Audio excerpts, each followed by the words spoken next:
Hello प्यारे विद्यार्थियों, कैसे आप सभी लोग भाई कमेंट करके एक बार ज़रूर बता दीजिए। देखिए भाई, बहुत सारे लोग हमारे वीडियोस को देख रहे हैं भाई, बहुत सारे लोग देख रहे हैं, लेकिन भाई हम देखिए अभी क्या है स्टार्ट किए हैं, तो हम कोशिश कर रहे हैं आपको बेस्ट से बेस्ट क्वालिटी फ्री में दें भाई।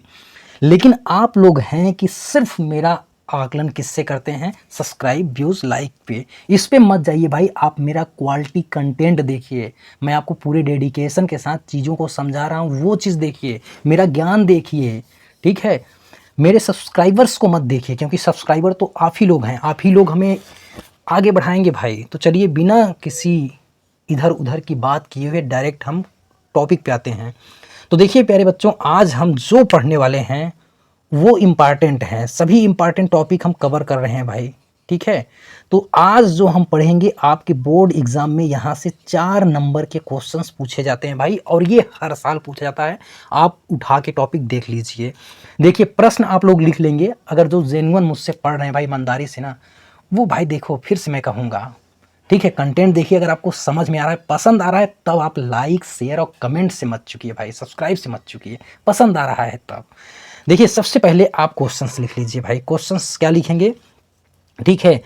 द्विघात बहुपद के शून्यांक ज्ञात कीजिए। क्या भाई, द्विघात बहुपद के शून्यांक ज्ञात कीजिए और शून्यांकों तथा गुणांकों के बीच के संबंध की सत्यता की जांच करिए। ये आपका क्वेश्चन है मेरे भाई। अब देखिए यहाँ पे द्विघात हम लिख दे रहे हैं, ये है मेरे भाई एक्स स्क्वायर, और यहाँ पे है -2x, और ये -8 है, ठीक है।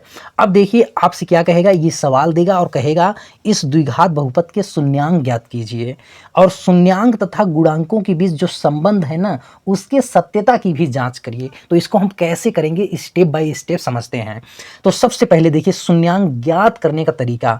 देखिए इसका जो गुणांक है भाई, इस x का जो गुणांक है, यहाँ पे क्या है, तो आप यहाँ कुछ नहीं दिख रहा है, मतलब यहाँ पे 1 है। इसका गुणांक क्या है, 1 है। इसका तो इस x का गुणांक आपको दिख रहा है 2 है, और ये जो है, ठीक है, 8 है, आपको साफ साफ दिखाई दे रहा है। तो देखिए इस एक को हम कहते हैं ए, ठीक है, और इसको कहते हैं भाई बी, 2 को, और इसको कहते हैं सी। इतना आप कर लीजिए, ए बी सी क्रम से भाई। इसको ए कहेंगे, बी कहेंगे, सी कहेंगे, ठीक है।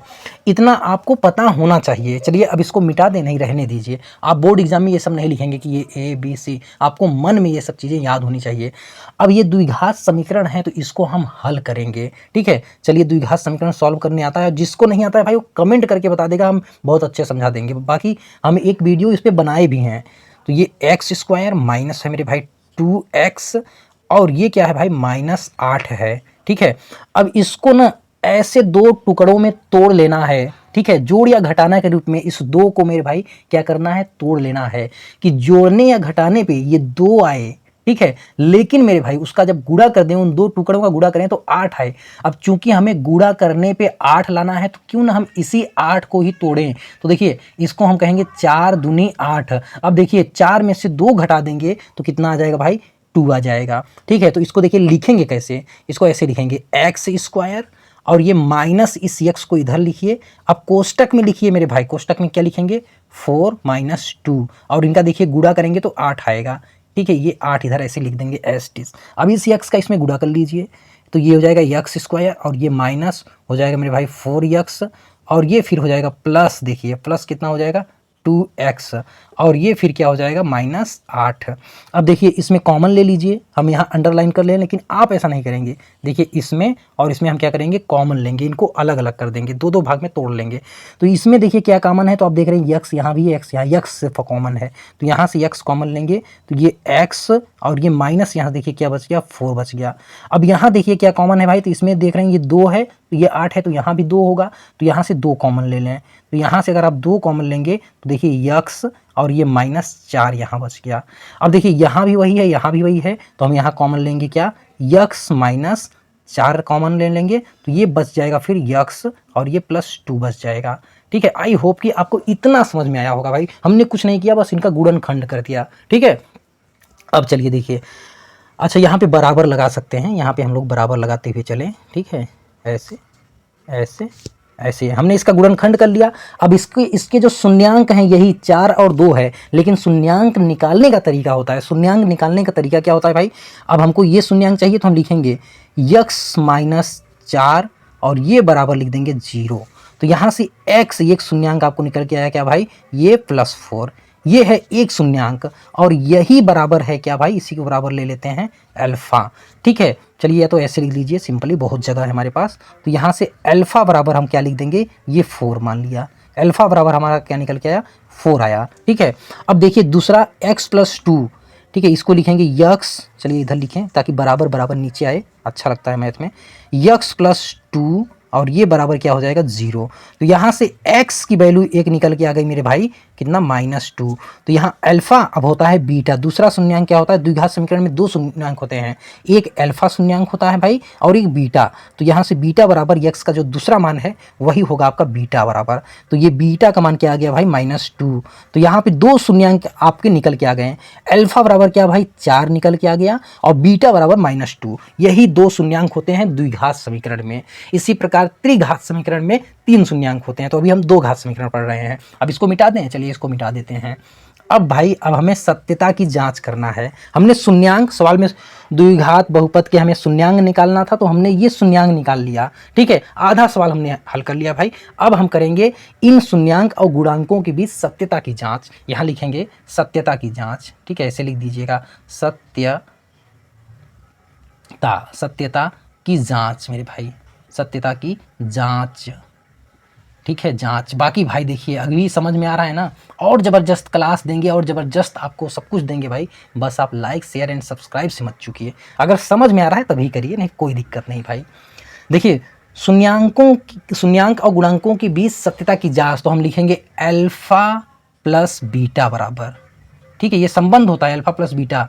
ठीक है, दोनों शून्यांकों के बीच ये संबंध होता है, अल्फ़ा + बीटा बराबर होता है भाई -b और बटे में a। अब ये -b बटे में a यही है भाई, ये a है, b है और ये c है।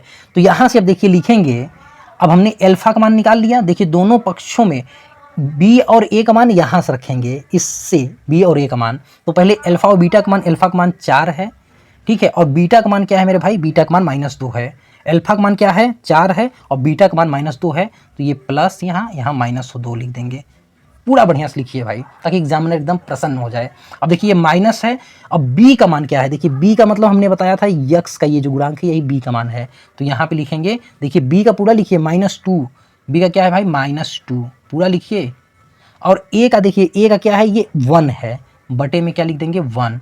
अब देखिए क्या दोनों तरफ सेटिस्फाई हो रहा है, तो यहाँ हो गया मेरे भाई 4 और ये -2 हो जाएगा। अब ये देखिए ये माइनस और ये माइनस गुणा होगा तो क्या हो जाएगा, +2 हो जाएगा।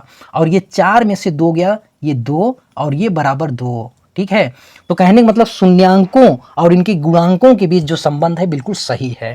ठीक है, क्या है, बिल्कुल सही है। अब दूसरा भी निकाल लीजिए भाई। अब देखिए अल्फ़ा × बीटा, ठीक है, ये देखिए शून्यांक है। अल्फ़ा × बीटा बराबर क्या होता है, c बटे में a होता है। ये सूत्र अल्फ़ा + बीटा बराबर -b बटे में ये सूत्र है भाई, याद कर लीजिए। शून्यांकों का योगफल, दोनों शून्यांकों का योगफल का फार्मूला ये होता है और दोनों शून्यांकों के गुणनफल का फार्मूला ये होता है भाई। ठीक है, दोनों शून्यांकों के गुणनफल का फार्मूला ये होता है भाई। शून्यांक कंफ्यूज नहीं करना है। शून्यांक क्या होते हैं, अल्फ़ा और बीटा होते हैं। संबंध हमने बता दिया, अल्फ़ा + बीटा बराबर क्या होता है, -b बटे a। अल्फ़ा × बीटा बराबर c बटे a होता है। ठीक है, a दोनों में नीचे रहेगा, बस जोड़ है तो -b होगा और गुणा है दोनों तो ये c आ जाएगा। a नीचे रहता है दोनों में, ये याद कर लीजिए आप। अल्फ़ा का मान रखेंगे भाई क्या है, 4 है। बीटा का मान रख देंगे क्या है भाई, -2 है, ये -2 और ये बराबर हो गया क्या मेरे भाई, c का मान, यहाँ c का मान क्या है, -8 है। c का मान क्या है भाई, -8 है, तो ये लिखेंगे -8। a का मान क्या है, 1 है, तो ये लिख देंगे 1। ठीक है, देखिए 4 दूनी 8, ये -8 आ गया और ये बराबर क्या आ गया, -8। मतलब हमारा संबंध क्या है भाई, ठीक है, लिख देंगे यहाँ लास्ट में लिख दीजिएगा, अतः शून्यांकों तथा गुणांकों के बीच, ये शून्यांक हैं और इनके गुणांकों के बीच जो संबंध है बिल्कुल सत्य है। लास्ट में लिख दीजिएगा। भाई साहब बता रहे हैं, इतना अगर आप कर लिए ना, 4 नंबर देने से कोई भी एग्जामिनर चुकेगा नहीं भाई, 4 नंबर एकदम पक्का आपका। तो साथियों आज की वीडियो में बस इतना ही रखते हैं। बाकी भाई आप अपना प्यार और सपोर्ट हमको देते रहिए। देखिए आपका मैथ भाई एकदम 100% तैयार करवाने की गारंटी लेंगे इसी अपने बोर्ड पे, इसी पे भाई पूरा मैथ आपको एकदम रटवा देंगे भाई। अच्छे अच्छे क्वेश्चंस आपके जुबान पे होंगे। बस आज के लिए इतना ही। All the best for your bright and successful future. Bye bye, take care all of you. Thank you for watching my video.